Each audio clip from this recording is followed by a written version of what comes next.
चलिए तो हम स्टार्ट करते हैं क्लास 8 का साइंस, जिसमें हम लोग पढ़ेंगे फ्लूइड फ्रिक्शन एक्सर्ट या friction exert by liquid and gas. Liquid और गैस के द्वारा फ्रिक्शन कैसे एक्सर्ट होता है। ठीक, तो इसको पढ़ने से पहले हम ये जान लेते हैं कि फ्लूइड्स क्या होता है। तो those object which can flow easily, हम फ्लूइड्स की बात करते हैं तो दो सबस्टांस लिख सकते हैं। दो सबस्टांस फ्लूइड में, fluid those substance which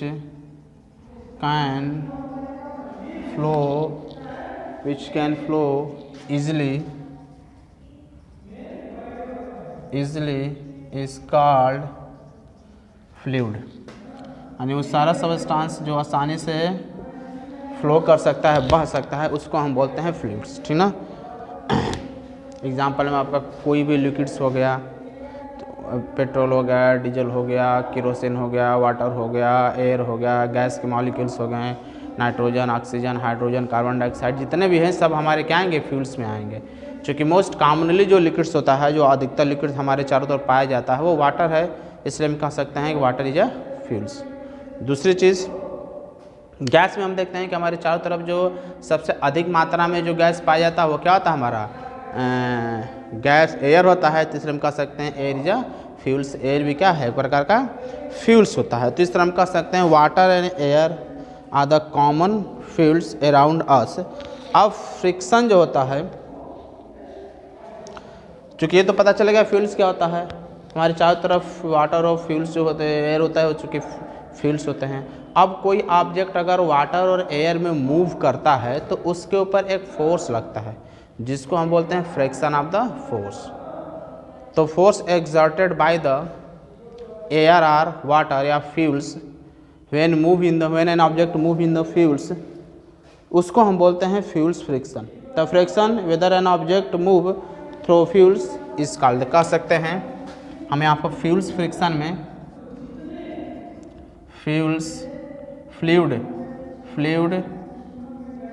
fluid क्या होता है, तो फ्लूइड फ्रिक्शन, तो force exerted bye fluid when an object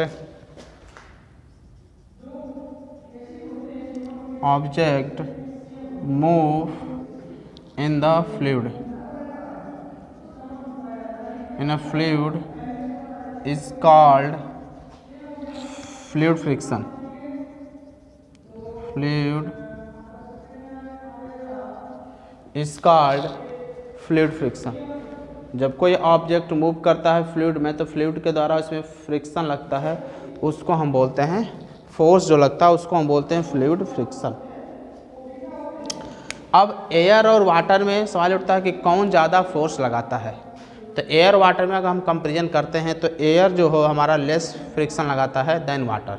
आप ऐसा फील किए होंगे कि जब भी आप एयर में आप जाते हैं, जब कोई ऑब्जेक्ट अगर एयर में मूव करता है तो वो क्या करता है कि सामने से एयर को जो है दूर भगाता है, यानी एयर को क्या करता है, वो पुश करता है। और एयर भी क्या करता है, ऑब्जेक्ट को पुश करता है, फोर्स लगाने की कोशिश करता है। और इसी जो है पुश के चलते जो है एयर जो है कि ऑब्जेक्ट को क्या होता है, कोई भी ऑब्जेक्ट जब फ्लूइड से मूव करता है तो उसके ऊपर फोर्स लगता है। उसी तरह फील किए होंगे कि जब कोई भी आप वाटर में मूव करते हैं तो वाटर जो होता है, आप स्विमिंग करते हैं या कोई बोट उठ तैरता है तो क्या करता है, वाटर को पुश करता है, ढकेलता है, आगे की तरफ भगाता रहता अवे, आउट अवे।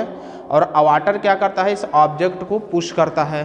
तो इस तरह वाटर भी जो है ऑब्जेक्ट को पुश करता है, जिसके चलते हम उसके अंदर तैरते रहते हैं या मूव करते रहते हैं। तो एयर जो flow exert frictional force, car, बस, एरोप्लेन, रॉकेट, बर्ड्स, जो कुछ भी मूव करता है, बर्ड्स भी अगर एयर फ्लाई करता है, कार उड़ता है, उड़ता नहीं, चलता है।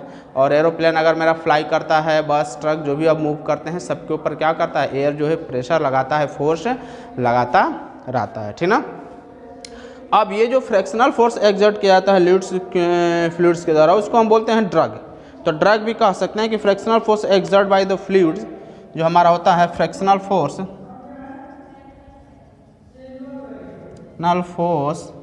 exert by fluid is called drag. तो ड्रग जो होता है वही एक बार का फ्रिक्शनल फोर्स भी होता है जो लिक्विड्स के द्वारा लगाया जाता है किसी ऑब्जेक्ट पर। जब कोई ऑब्जेक्ट इसी लिक्विड में मूव करता है तो उसके ऊपर लगाया जाता है। मैग्नीट्यूड जो होता है फ्रिक्शनल फोर्स को डिफाइन करता है speed of the object, shape of the object, size of the object. तो हम कह सकते हैं कि किसके ऊपर डिपेंड करता है, तो स्पीड ऑफ ऑब्जेक्ट, ऑब्जेक्ट के स्पीड के ऊपर, size of object,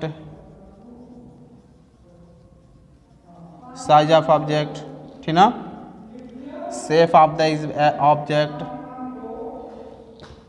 shape of object, object के साइज के ऊपर, शेप के ऊपर, ठीक ना। और हम कह सकते हैं nature of the fluid, viscosity भी जिसको हम बोलते हैं नेचर ऑफ फ्लूइड्स, तो हम भी कह सकते हैं नेचर ऑफ फ्लूइड जिसको हम विस्कोसिटी भी बोलते हैं, विस्कोसिटी होता है, ठीक ना। ये लिक्विड के अंदर की प्रॉपर्टी होता है जिसके चलते वो क्या करता है, लिक्विड को, ऑब्जेक्ट को क्या करता है, उसके ऊपर मूव करता है तो फोर्स लगा रहता है। और इसी फोर्स के चलते, इसी विस्कोसिटी के चलते, लिक्विड के शेप के चलते ऑब्जेक्ट का स्पीड जो है लिक्विड में आपका कम होता रहता है, स्लो डाउन होता रहता है। तो सबसे पहले हम बात करते हैं स्पीड ऑफ द ऑब्जेक्ट कि higher the speed of an object moving through the fluids greater with the frictional force. अगर किसी ऑब्जेक्ट का स्पीड ज़्यादा रहता है, जितना ही तेज़ी के साथ जो है फ्लूइड्स में मोशन करता है उतना ही तेज़ी से उसे फोर्स लगता है। आप कभी कभी फील भी किए होंगे कि अगर हम किसी ऑब्जेक्ट में, अगर एयर में हम धीरे धीरे स्लो करते हैं तो एयर का प्रेशर बहुत जो है कम होता है, बट उसमें अगर हम दौड़ेंगे तेज़ी के साथ मूव करते हैं तो जैसे तो वहाँ पर प्रेशर मेरा ज़्यादा होता है, हवा तेज़ लगता है। आप कभी बाइक को चलाएंगे तो बाइक पर आपका क्या होता है, एयर ज़्यादा लगता है क्योंकि वहाँ पर प्रेशर ज़्यादा होता है, और धीरे धीरे चलेंगे तो उतना प्रेशर आपका फोर्स जो है आपका नहीं लगता है, ठीक ना। तो इस तरह हम कह सकते हैं कि अगर हायर द स्पीड, अगर स्पीड ज़्यादा होगा तो फ्रिक्शनल फोर्स जो होता है हमारा क्या होता है, ऑब्जेक्ट पर ज़्यादा लगता है। कार जो होता है हमारा स्ट्रीमलाइन शेप का बनाया जाता है। स्ट्रीमलाइन शेप बनाने से फ़ायदा ये होता है कि एयर का प्रेशर उसके ऊपर कम होता है, और स्ट्रीमलाइन शेप का अगर नहीं बनाएंगे, जैसे हमारा बस वश हो गया, स्ट्रीमलाइन के शेप का अगर नहीं बनाते हैं तो वहाँ पर प्रेशर क्या होता है, एयर का जो फोर्स लगता है वो ज़्यादा होता है। इसलिए बस पर जो ज़्यादा एयर का प्रेशर लगता है और कार पर जो है हमारा कम हो गया, कार हो गया, एरोप्लेन हो गया, वहाँ पर स्ट्रीमलाइन शेप का होता है, इसलिए वहाँ पर प्रेशर जो है कम लगता है, ठीक। तो हम कह सकते हैं object having streamline shape, shape के ऊपर कैसे डिपेंड करता है ये शेप के ऊपर, तो ऑब्जेक्ट का हैविंग स्ट्रीमलाइन शेप रहेगा तो उसके ऊपर कम जो प्रेशर होता है, फोर्स होता है एयर का, लेस फ्रिक्शनल फोर्स होता है। ड्रग जिसको हम बोलते हैं फ्रिक्शनल फोर्स, जिसको मैंने यहाँ पर ड्रग कहीं लिखवाई भी था, call the drugs frictional force exert, उसको ड्रग बोलते हैं। तो ड्रग आपका कम लगता है, और अगर स्ट्रीमलाइन शेप का नहीं रहता है तो वहाँ पर ड्रग से फ्रिक्शनल फोर्स ज़्यादा लगता है। Size larger the size object through fluids greater with the frictional force, अगर साइज लार्जर है तो क्या होगा, फ्रिक्शनल फोर्स भी क्या होगा, ज़्यादा होगा, ग्रेटर होगा। तो फ्रिक्शनल फोर्स लार्जर होने के चलते साइज भी आपका ज़्यादा होगा। और हायर द विस्कोसिटी, अगर गाढ़ा लिक्विड है तो वहाँ पर प्रेशर ज़्यादा लगता है, फोर्स ज़्यादा लगता है, ड्रग फोर्स ज़्यादा होता है। और अगर लिक्विड से जैसे हम बात करते हैं हनी और वाटर की बात करते हैं तो हनी भी क्या होगा हमारा, हनी की बात करते हैं, हनी और वाटर, तो हनी गाढ़ा होता है जिसके चलते वहाँ पर फ्रिक्शनल फोर्स ज़्यादा होता है, और वाटर में जो है थोड़ा कम होता है, विस्कोसिटी वहाँ पर कम होता है, उसका नेचर दूसरा है, तो वहाँ पर उसका विस्कस फोर्स क्या होता है, कम होता है, मतलब कि ड्रग फोर्स जो है फ्रिक्शनल फोर्स कम होता है। तो इस तरह हम देख सकते हैं हमारा फ्लूइड वगैरह हुआ। नेक्स्ट वीडियो में हम पढ़ेंगे डिसएडवांटेज ऑफ फ्लूइड फ्रिक्शन। तो इस वीडियो में बस इतना ही, आप इसे नोट कर लीजिए, तो फिर हम मिलते हैं नेक्स्ट वीडियो में।